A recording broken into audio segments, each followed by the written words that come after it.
The Blue Light, from Grimm's Fairy Tales, by Jacob and Wilhelm Grimm. There was once upon a time a soldier, who for many years had served the king faithfully, but when the war came to an end, could serve no longer because of the many wounds which he had received. The king said to him, "You may return to your home. I need you no longer, and you will not receive any more money, for he only receives wages who renders me service for them." Then the soldier did not know how to earn a living, went away greatly troubled, and walked the whole day, until in the evening he entered a forest. When darkness came on, he saw a light, which he went up to, and came to a house wherein lived a witch. "Do give me one night's lodging, and a little to eat and drink," said he to her, "or I shall starve." "Oh-ho!" she answered. "Who gives anything to a runaway soldier? Yet will I be compassionate and take you in, if you will do what I wish." "What do you wish?" said the soldier. "That you should dig all around my garden for me, to-morrow." The soldier consented, and next day laboured with all his strength, but could not finish it by the evening. "I see well enough," said the witch, "that you can do no more to-day, but I will keep you yet another night, in payment for which you must to-morrow chop a load of wood, and chop it small." The soldier spent the whole day in doing it, and in the evening the witch proposed that he should stay one night more. "To-morrow you shall only do me a very trifling piece of work. Behind my house there is an old dry well, into which my light has fallen.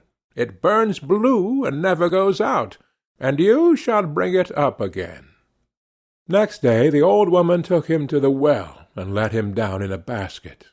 He found the blue light, and made her a signal to draw him up again.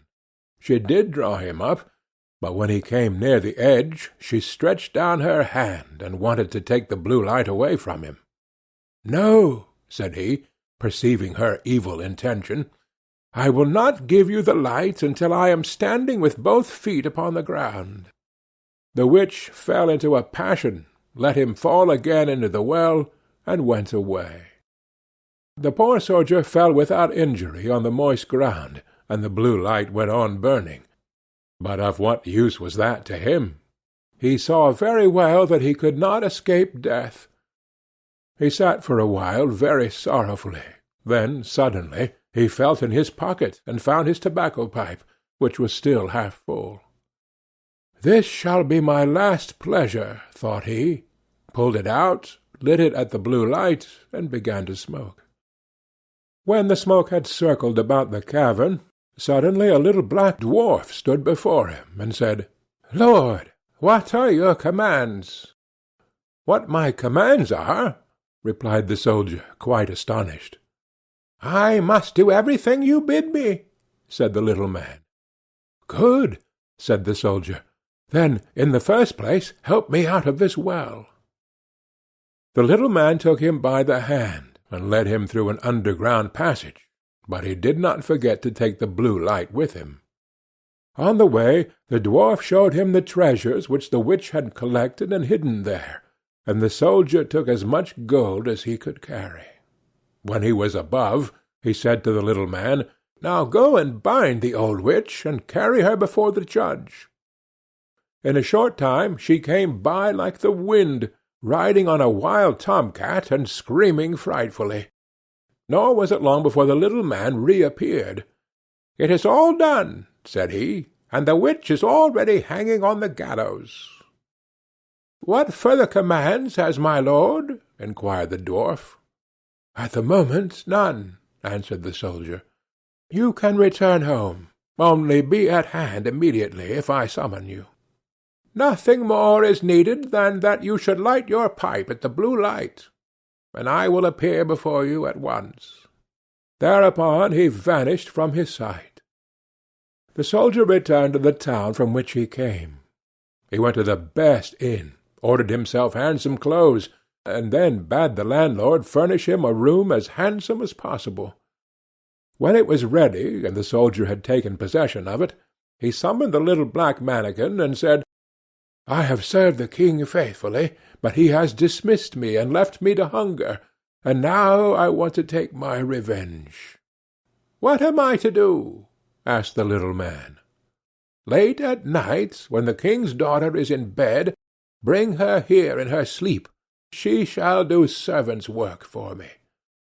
The manikin said, "That is an easy thing for me to do, but a very dangerous thing for you, for if it is discovered, you will fare ill." When 12 o'clock had struck, the door sprang open, and the manikin carried in the princess. "Ah, are you there?" cried the soldier. "Get to work at once. Fetch the broom and sweep the chamber." When she had done this, he ordered her to come to his chair, and then he stretched out his feet and said, "Pull off my boots." Then he threw them in her face, and made her pick them up again and clean and brighten them. She, however, did everything he bade her without opposition, silently and with half-shut eyes.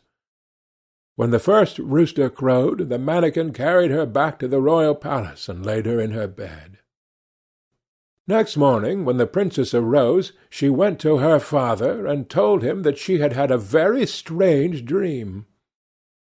"I was carried through the streets with the rapidity of lightning," said she, "and taken into a soldier's room, and I had to wait upon him like a servant, sweep his room, clean his boots, and do all kinds of menial work. It was only a dream, and yet I am just as tired as if I really had done everything."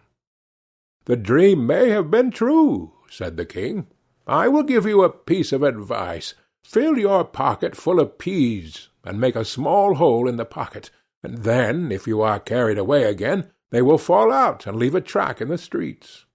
But, unseen by the king, the manikin was standing beside him when he said that, and heard all. At night, when the sleeping princess was again carried through the streets, some peas certainly did fall out of her pocket, but they made no track, for the crafty manikin had just before scattered peas in every street there was. And again the princess was compelled to do servant's work until cock-crow. Next morning the king sent his people out to seek the track, but it was all in vain, for in every street poor children were sitting picking up peas, and saying, "It must have rained peas last night." "We must think of something else," said the king. "Keep your shoes on when you go to bed, and before you come back from the place where you are taken, hide one of them there. I will soon contrive to find it." The black manikin heard this plot, and at night, when the soldier again ordered him to bring the princess, revealed it to him, and told him that he knew of no expedient to counteract this stratagem, and if the shoe were found in the soldier's house, it would go badly with him.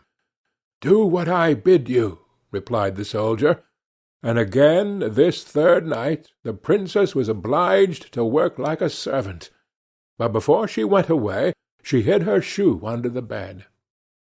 Next morning the king had the entire town searched for his daughter's shoe. It was found at the soldier's, and the soldier himself, who at the entreaty of the dwarf had gone outside the gate, was soon brought back and thrown into prison. In his flight he had forgotten the most valuable things he had, the blue light and the gold, and had only 1 ducat in his pocket. And now, loaded with chains, he was standing at the window of the dungeon, when he chanced to see one of his comrades passing by. The soldier tapped at the pane of glass, and when this man came up, said to him, "Be so kind as to fetch me a small bundle I have left lying in the inn, and I will give you a ducat for doing it." His comrade ran thither and brought him what he wanted. As soon as the soldier was alone again, he lighted his pipe and summoned the black manikin.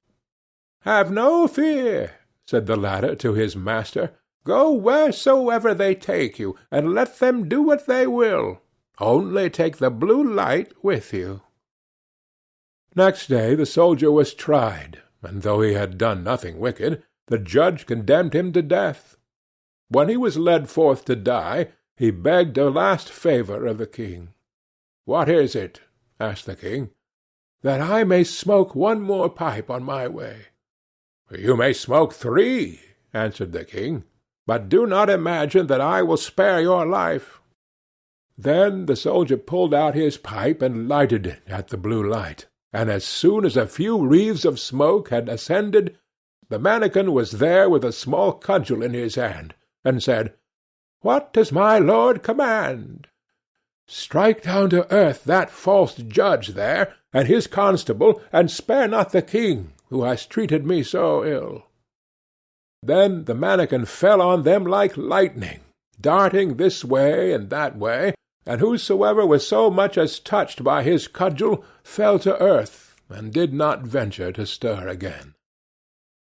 The king was terrified. He threw himself on the soldier's mercy, and merely to be allowed to live at all, gave him his kingdom for his own, and his daughter to wife. End of The Blue Light,